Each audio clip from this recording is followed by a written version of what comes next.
It is Friday, July 10th, 2026, and this is The High Road, Logistics and Leadership.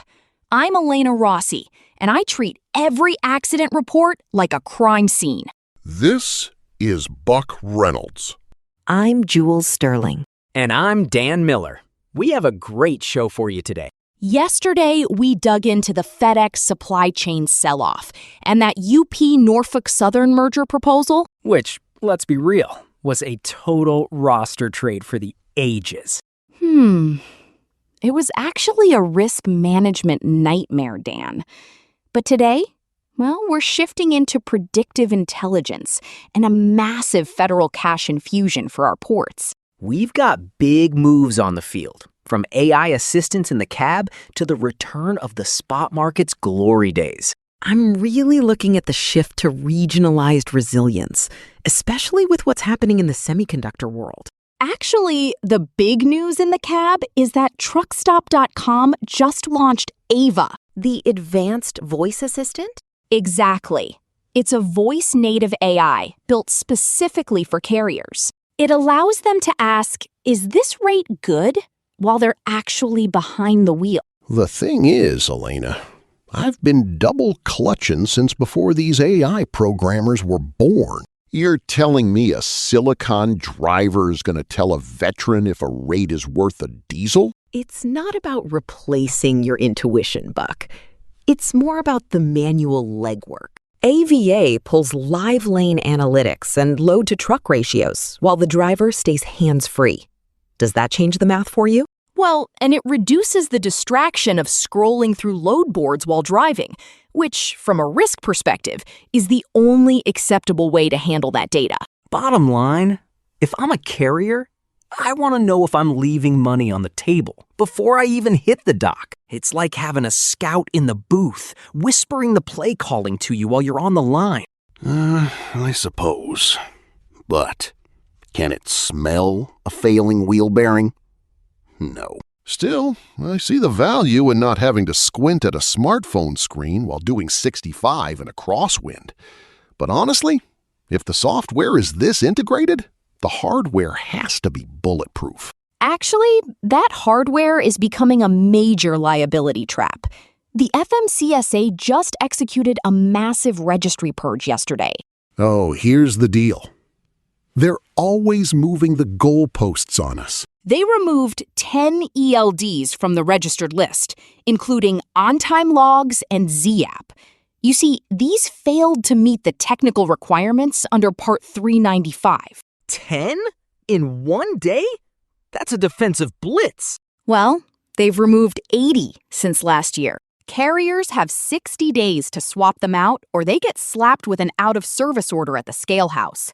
If you're running Porter ELD or last minute, you're on a 60-day clock. 60 days is a tight window when you have a 1,000-unit fleet to retrofit. Do we think fleets are even checking their registries right now? It's a nightmare for the small guys. You buy a device, you think you're legal, then the government says, oops, never mind. The technical requirements aren't suggestions, Buck. If the hardware doesn't meet the handshake protocols, the data is invalid. And invalid data is a one-way ticket to a courtroom. We saw how that ends this week. That $104 million wrongful death verdict against that major carrier was sobering. I read the filing. It is a textbook case of why I say complacency is the precursor to catastrophe. If you can't prove your carrier was compliant, you have no shield. $100 million? That's not a penalty. That's a franchise-ending injury. That's taking the whole team off the field. It's a message. If your risk profile isn't airtight, the trial lawyers will take the keys to the building. And that applies to the infrastructure we drive on, too. We're seeing the DOT try to fix some of that physical risk. The build grants just opened the vault. $1.73 billion for infrastructure projects across the country. Specifically, $136 million to remove bottlenecks in ports and maritime shipping. The ports of Indiana got a $25 million piece of that for Jeffersonville. They're putting in a new 300-ton crane system. You're bringing in the goal line package for those cranes, Buck. It increases their lift capacity by 800%, Dan. Moving those cargo facilities out of the floodplain, too. It's about not letting the water take out the freight. That's a massive win for reliability, especially with the climate shocks we discussed yesterday. We have to modernize the arteries if we want the blood to move. It is a necessary hardening of the system. Before we move on to the market flip, we have a quick note from the folks who make this show possible.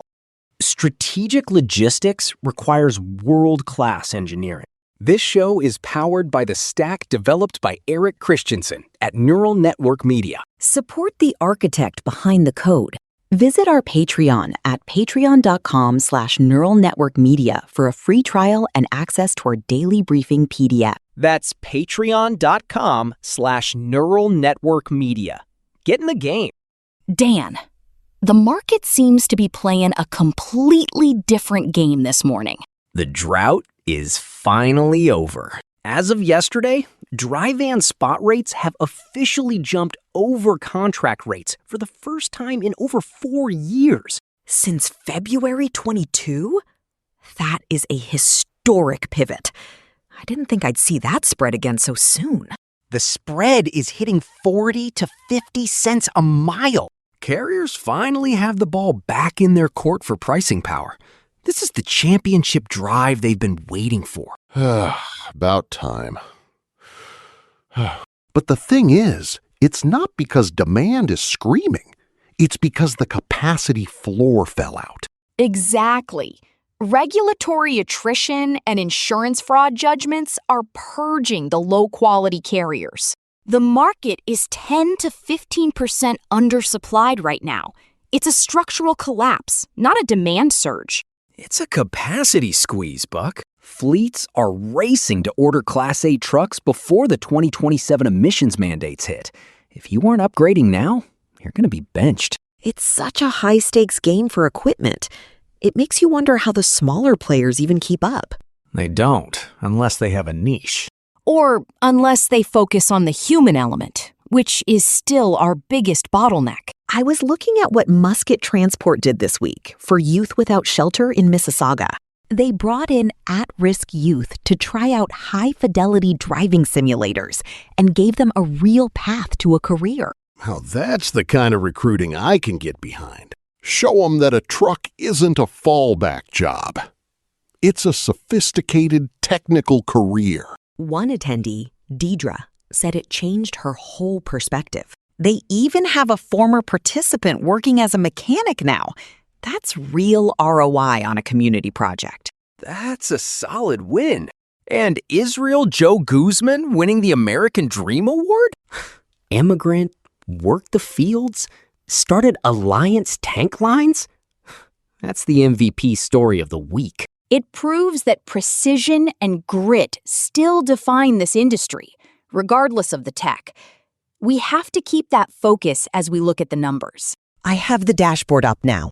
It's time for the Big Board, our Friday segment where we break down the high-level financial moves and strategic shifts in the global market. And we are starting with DHL Group because they just blew the roof off their Q2 expectations. They raised their full-year guidance to over 6.5 billion euros in EBIT. The scale of that raise is incredible. Most of that heavy lifting is coming from their supply chain division. They're moving capital away from legacy mail and dumping it into Southeast Asia and Latin America.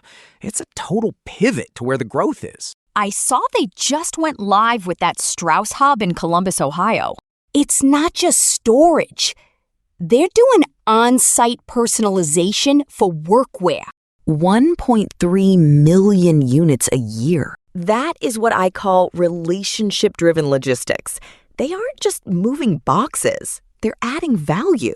It's a vertical play. Just look at Kuhn & Nagel opening that massive hub in Mantua, Italy for book publishing. A warehouse of 40,000 square meters? Just for textbooks? It's the largest educational publishing hub in Italy, Bach. They collapsed 3 sites into one high-tech command center because you can't manage that seasonality with a fragmented footprint. That's the vertical fortress strategy. You don't just move pallets. You own the specific needs of an entire industry vertical. It's a moat, Elena. It's a liability shield, too. If you're the specialized expert, your errors and omissions risk is much easier to manage. You know the cargo better than anyone. And Uber Freight is trying to automate that expertise with their new push for automated compliance as a service. This is the direct fallout from the Montgomery versus Carib ruling in the Supreme Court. Precisely. The court ended the preemption defense. Brokers can now be sued in state court for negligent selection if a carrier they hired has an accident. So Uber is weaponizing their AI to do real-time vetting of CSA scores and insurance validity at the exact second of dispatch? Is that enough to stop a lawsuit? It's a better defense than a stack of expired paper certificates, Jules. They're turning compliance into a product. If you're a shipper, you're not just buying a lane anymore. You're buying a legal defense backbone. Sounds like a lot of robots making decisions that humans used to make with a phone call. Well, when $100 million verdict is on the line, Buck, the robot's audit trail is what the jury wants to see. It's the new global currency. Transparency is the only way forward. The big board. That's a wrap. All these tactical moves lead us to the biggest structural shift we've seen in decades, the end of the just-in-time era. We're talking about the Micron supercycle. Yesterday, they officially pumped their U.S. investment up to $250 billion through 2035. $250 billion? That's not a budget. That's a small country's GDP.